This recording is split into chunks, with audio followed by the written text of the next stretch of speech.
It's February 2018, and I'm in Barcelona with the sun shining down, walking up these huge hills with two of my friends to explore the city. And we reach this peak where you can see the entire city of Barcelona, and it's stunning. We take a couple pictures and we head back down. But on the way back down, I see this electric box that says, "Tourists, go home."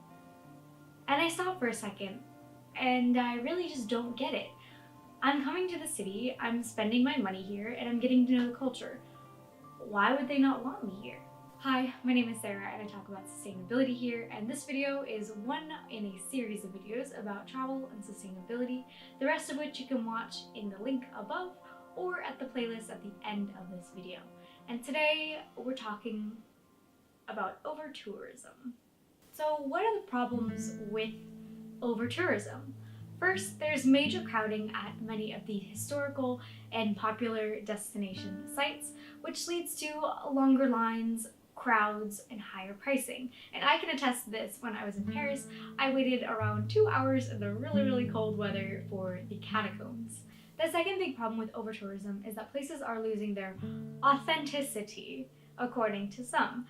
And so in response to this, there are tourists who only seek out local places and avoid the bus tours or the big attractions because it's not what the locals do. And I think that there actually are more problems with this approach, but leave it to myself to argue about it. That was a horrible snap. So we've got authentic seeking Sarah over here and critical skeptical Sarah over here. Sarah, would you like to start? Yes, thank you, Sarah. Tourist areas are typically not areas where locals are living. Have you ever heard of someone living at the Eiffel Tower, on the Champs-Élysées, or at the Notre Dame? No, these are usually areas that are designated for tourists and that locals can avoid if they don't want to deal with the crowds. But when authentic tourists go and branch out into local neighborhoods, they're actually crossing paths with locals and may interrupt their daily lives. There's actually a street in Paris that's known for being Instagram famous because of the beautiful facades, but tourists are going at all hours of the night and creating such noise and havoc that locals are complaining about quality of life and noise. But Sarah, tourist places are just that, tourists. I want to be where the locals are. Okay, Ariel, but what if the locals don't want you there? But why would they not want me there? I'm trying to engage with their culture. But how is walking down the street, speaking English, engaging with the local culture? You spent 4 months in France, in a city, and you made a local city guide of the city, and how many people did you meet from that city? One. Exactly. And you were there for 4 months. But not everyone is like you, Sarah. People do try to seek out those real experiences and engage with the local culture. What if your idea of how local tourism should be is just underdeveloped, hun? You're probably right, but that's kind of the point of this video. I'll leave the final word to professor and author Debbie Liesel, who says that in the global theme part, there's no difference between real and the fake, between the authentic and the staged, and indeed between the traveler and the tourist. But let's agree to disagree and go on to the next point, that over-tourism pushes locals out of their houses and increases gentrification in local areas. And I've talked about this more in another video about Airbnb, which you can see up above if you're interested in this. A good summary of this is what's happening in Berlin, where a local person says that there are hostels next to hostels, restaurants next to restaurants, which are turning the neighborhood to a year-long spring break.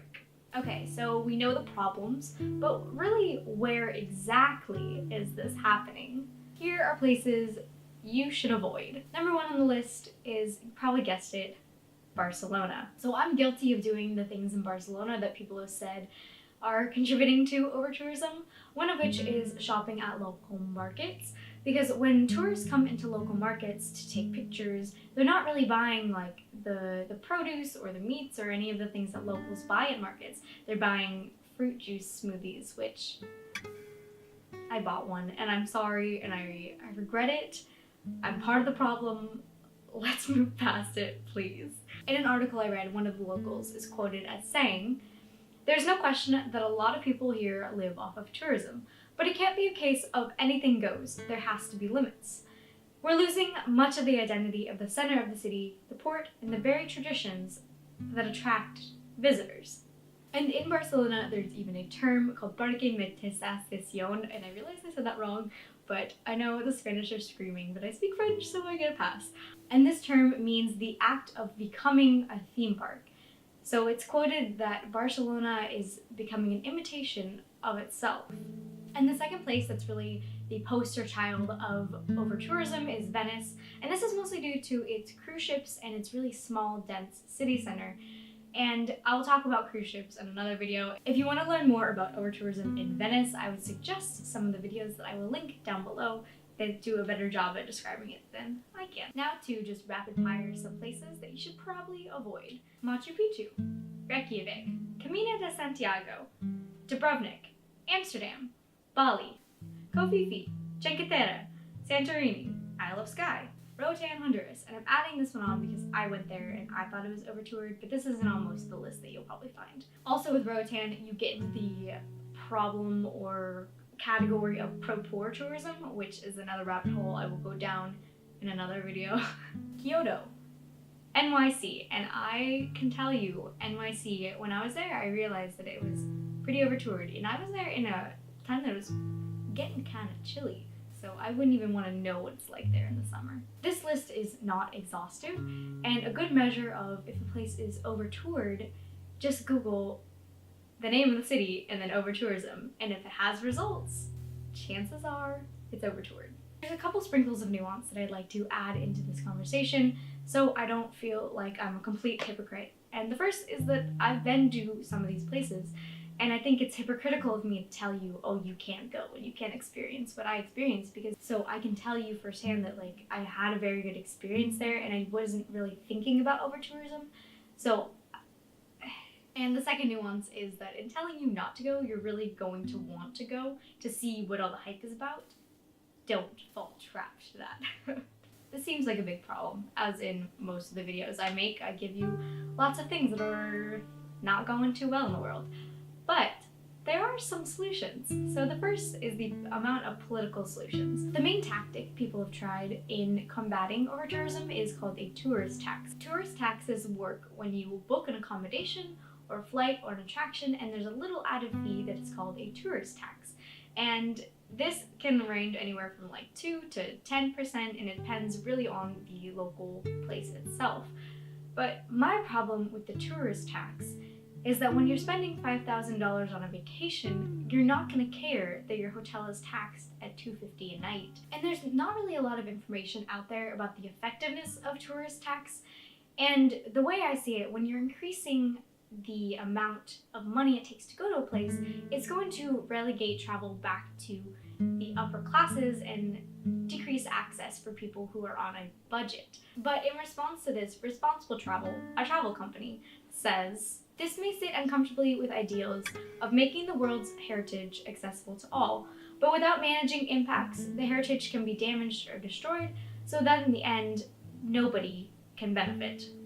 The second solution to the overtourism political solutions is regulation. But the main problem with this is that cities who collect these tourist tax are really tasked as a marketing agency to bring in tourists, and they're not really focused on the regulation aspect. And this is due to travel being seen as this positive for all situation instead of the travel industry that is an industry like all that should be regulated. So now that you know what's kind of in the works for political solutions, these are solutions for, but Sarah, I have to go to Barcelona, aka personal action steps. So personally, I believe that the responsibility must fall on governments to regulate this industry, but this doesn't mean that in traveling we're immune to making personal impact. We're all responsible in becoming educated consumers and really thinking through our actions in a scale other than personal enjoyment. With this said, there are 3 kind of things that you can do if you do end up traveling somewhere that's a little overcrowded. The first is go into the off-season or the off-shoulder season, and this will really decrease the amount of people there and spread out the effects of overtourism, which isn't good, but it's better than doing nothing. Second is respecting the local cultures and traditions, reading up on the place, actually knowing where you're going and what kind of things are expected of you. And the third is by Nomadic Matt, who's a travel blogger I followed for a very, very long time, and his suggestion is the 5-block rule. You always walk 5 blocks in any direction and cross the invisible line most tourists don't. But then we circle right back to my argument with myself. In some summary thoughts, I'm really changing my tune on travel and tourism in general and questioning the why of it all. And I'm really not ready to make a full statement, but I'm not sure if personally I want to be traveling full stop. So my question for you is, have you been to any of these places? And if so, what was your experience there? Did you feel like you were treated as a tourist, and did the locals actually want you there? And what kind of destinations do you think should be added to my imaginary list of places to avoid? If you like this content and would like to see more of me arguing with myself and giving half answers and solutions to problems that I find on the internet that I've done just enough information to be mildly informed on, go ahead and click that like button and click the subscribe button. That's all for now, and I'll see you friends next time.